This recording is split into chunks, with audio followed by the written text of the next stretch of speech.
History का chapter number 3 जिसका name है रूलिंग द कंट्री साइड। तो इसके अंदर आज हम बात करेंगे the problems in permanent settlement. तो इसके पिछले वीडियो के अंदर हमने परमानेंट सेटलमेंट के बारे में जाना था कि परमानेंट सेटलमेंट के अंदर क्या होता है, लेकिन उसके अंदर कुछ प्रॉब्लम्स थी। तो कौन कौन सी प्रॉब्लम्स थी उसके बारे में हम हमारे आज के वीडियो के अंदर डिस्कस करने वाले हैं। रेवेन्यू फिक्स्ड, हमने देखा था कि जो भी परमानेंट सेटलमेंट था उसके अंदर जो भी रेवेन्यू था उसको फिक्स कर दिया था। मतलब जैसे मान लो हम कोई भी एक ब्रिटिश ऑफिसर है, उसने फार्मर को बोल दिया कि आपको बस इतने रुपीस देने हैं, तो जो भी रेवेन्यू था वो फिक्स कर दिया था।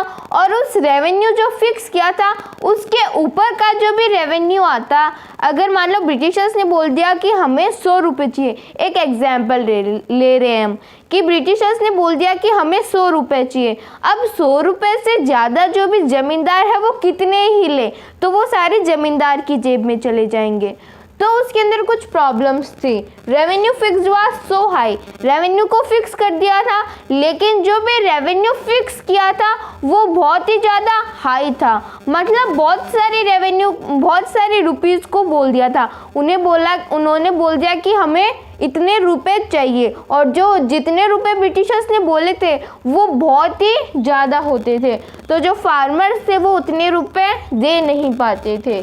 Revenue fixed was so high that जमींदार फाउंड इट डिफिकल्ट टू पे। अब रेवेन्यू जो था वो बहुत हाई था, तो जो भी फार्मर्स थे वो इतना रेवेन्यू दे नहीं पाते थे। अब बेचारे ज़मींदार के पास में तो कोई रुपीस आया ही नहीं, क्योंकि ब्रिटिशर्स ने बोला था कि जो रेवेन्यू है उसके ऊपर का जितना भी रुपया होगा वो आप खुद के पास रख लेना। लेकिन जो फार्मर्स थे वो जितना ब्रिटिशर्स को देना था उतना रुपए ही नहीं दे पाते थे, तो जो भी ज़मींदार था उसको अपनी ज़मींदारी छोड़नी पड़ी थी। That zamindars found it difficult to pay, तो ज़मींदार को लगा कि इसे ब्रिटिशर्स को देना बहुत ही डिफ़िकल्ट है। Numerous zamindars were sold off at auction, और बाद में जब वो ज़मींदार जो होते थे वो रेवेन्यू को पे नहीं कर पाते थे, क्योंकि फार्मर्स के पास तो पैसे होते नहीं थे, तो बेचारे फार्मर्स कहाँ से दे। और जो ज़मींदार होते थे, अगर फार्मर्स नहीं देंगे तो ज़मींदार कहाँ से रुपीस लाएगा, तो ज़मींदार जो होता था उससे अपनी ज़मींदारी छोड़नी पड़ती थी। तो यहाँ पे ज़मींदार परेशान। फिर दूसरी प्रॉब्लम देखते हैं, एक्सपेंशन इन एग्रीकल्चर। अब मान लो हम फार्मर्स की बात करें तो फार्मर्स के साथ क्या होता है, कभी फसल बहुत अच्छी हो जाती है, कभी बहुत ख़राब हो जाती है, कभी मीडियम होती है तो कभी बहुत ही ज़्यादा अच्छी हो जाती है। तो एग्रीकल्चर का ये सब कुछ चलता रहता है। एक्सपेंशन इन एग्रीकल्चर, अगर मान लो एग्रीकल्चर जो है फार्मर्स के पास में प्रोडक्शन बहुत ही ज़्यादा हुआ, तो क्या होगा, जो फार्मर्स होंगे वो जितना ब्रिटिशर्स रेवेन्यू मांगते हैं उतना तो दे देंगे, और जो फार्मर्स हैं वो उससे एक्स्ट्रा भी रेवेन्यू दे देंगे, तो बाकी का जो रेवेन्यू होगा एक्स्ट्रा वो ज़मींदार के पास में चला जाएगा। तो इसके बाद में जो कंपनी है वो नाराज़ हो गई। कंपनी ने सोचा कि हमने तो जितना रेवेन्यू बोला था उतना ही हमारे पास आ रहा है, तो हमें तो कोई प्रॉफिट हो रहा ही नहीं है, ये जो ज़मींदार है इसके पास में तो बहुत सारे पैसे जा रहे हैं। तो यहाँ पे तो ज़मींदार खुश नहीं थे, यहाँ पे कंपनी खुश नहीं है। एक्सपेंशन इन एग्रीकल्चर, अगर एग्रीकल्चर के अंदर एक्सपेंशन होता है, increase in the income of जमींदार, तो जो फार्मर्स थे वो ज़मींदार को ज़्यादा रुपए देंगे, और जो भी ज़मींदार है उसकी इनकम जो है, उसके पैसे जो है वो इंक्रीज हो जाएंगे। But no gain for company, लेकिन इससे कंपनी को कोई फ़ायदा नहीं था। यहाँ पे तो जो ज़मींदार था वो इतने पैसे ले ही नहीं पाता था फार्मर से जितने कंपनी मांगती थी, तो ज़मींदार के पास में ऊपर के पैसे आते नहीं थे, तो बेचारे ज़मींदार को अपनी ज़मींदारी छोड़नी पड़ती थी।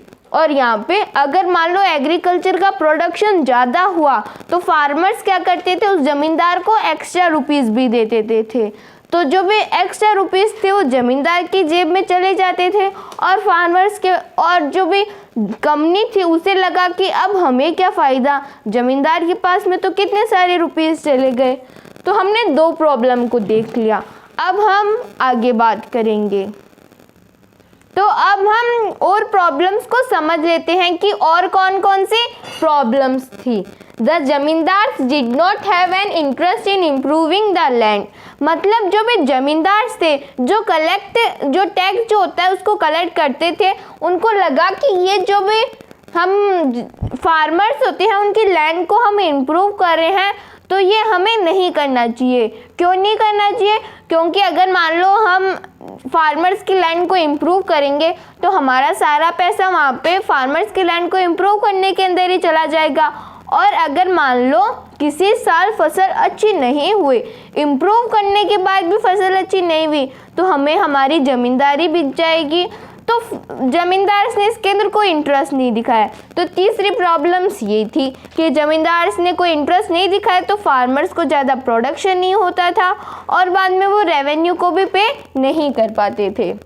The cultivator found the system extremely oppressive, और जो भी कल्टिवेटर होते थे, कल्टिवेटर किससे बोलते हैं? जो लैंड को कल्टिवेट करते थे या फिर जो भी फसल होती है उसको ग्रो करते थे। तो कल्टिवेटर्स को ये लगा कि ये जो भी सिस्टम है, कौन सा, ये जो परमानेंट सेटलमेंट ये सिस्टम है, ये बहुत ही ऑपरेसिव है।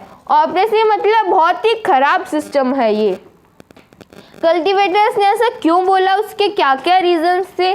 पहला रीज़न तो ये है हाई रेंट, मतलब ब्रिटिशर्स ने, ये तो हमने हमारे फर्स्ट जो पॉइंट था उसके अंदर भी डिस्कस किया था कि जो भी रेंट था या फिर जो भी रेवेन्यू फिक्स किया था ब्रिटिशर्स ने वो बहुत ही ज़्यादा हाई था।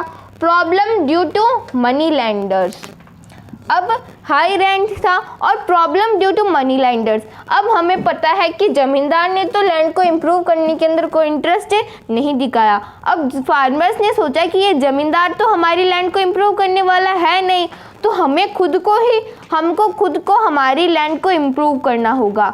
तो बाद में जो भी फार्मर्स थे उन्होंने क्या किया, जो भी मनी लैंडर्स होते हैं जो कि लोन देते हैं फार्मर्स को, फार्मर्स ने उनसे लोन ले लिया।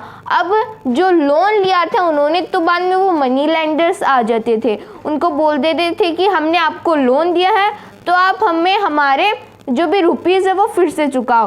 तो फार्मर्स के ऊपर बहुत ज़्यादा कर्ज रहता था, तो इसी कारण से कल्टिवेटर्स ने बोला कि ये बहुत ही ज़्यादा ऑपरेसिव सिस्टम है। Right on land was insecure, third problem क्या थी? Right on land was insecure. अगर मान लो मैं कोई कल्टिवेटर हूँ, मैं कोई फार्मर हूँ और मैं ब्रिटिशर्स को रेवेन्यू पे नहीं कर पाई, तो ब्रिटिशर्स क्या करेंगे, मेरी जो भी ज़मीन है उसके ऊपर अपना अधिकार जमा लेंगे।